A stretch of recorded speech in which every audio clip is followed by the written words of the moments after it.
Alright guys, so here's Greg installing the downspouts. We got both sides cut. You can see over here is the bigger side and over here is the littler side. So we got the butyl caulk going here, and then there's gonna butyl caulk on top of this joist here. We got our line snapped to keep everything in line. I don't know if you can see that line right there.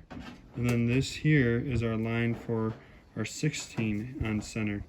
So when you go 16 on center and 12-inch on center, all on the same deck, you need to make sure you adjust that for the gutter, because the downspouts will not line up. They'll be about 2 inches off, and you need your gutter to go straight. So Greg's got both sides all butyl caulk, nice and neat. This one's a hair over 12-inch on center, so we just got to spread it a little bit, but no big deal. Go through, put some staples in, make that caulk come out, get that nice good seal on there, so we got that nice and watertight, and then you should be good to go with your downspouts. Get these in first and then start doing your troughs. Next video we'll be showing your troughs.